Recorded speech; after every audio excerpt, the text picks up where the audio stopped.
challenger come out with a win. Also, New Jersey has the chance to legalize marijuana. Now to the Southeast Decision Desk and Matt McClure. As of just a few minutes ago, the polls are now closed in Alabama, Mississippi, Tennessee, all too early to call. Polls also closed in the panhandle of Florida. Speaking of the Sunshine State, it is still too early to call at this point. Same thing in Georgia, North Carolina, South Carolina, and Virginia, all of which closed a little bit earlier on in the evening. Polls closed in less than 30 minutes in Arkansas. Just under an hour from now, the polls will close in Louisiana.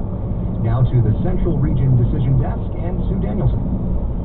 And more polls in the Midwest will be closing soon. Indiana, Kentucky, and Ohio have already closed. President Trump has been projected to pick up Indiana and Oklahoma as well. There's some Midwest states with big electoral prizes, including Ohio, Texas, and Michigan. Both President Trump and Joe Biden spent a lot of time and resources in Michigan.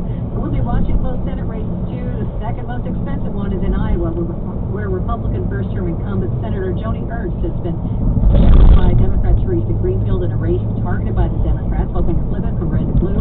The Point Register's Iowa poll over the weekend had Ernst leading Greenfield. Now to the Mountain Region Decision Desk and Jerry Bell.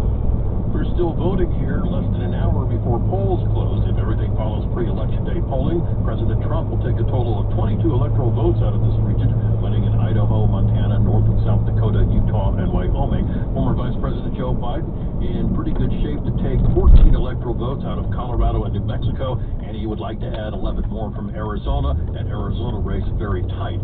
Marijuana is on the ballot in 3 states, South Dakota, Montana, and Arizona. All have measures to legalize recreational use for adults. Now let's go to the Pacific Regional Decision Desk, Jason Campadonia. Magic mushrooms may soon be legal in Oregon. A ballot initiative would legalize the drugs, but they would need to be prescribed and then used inside of a state-licensed clinic. A different ballot initiative would decriminalize small amounts of drugs and use marijuana tax money to fund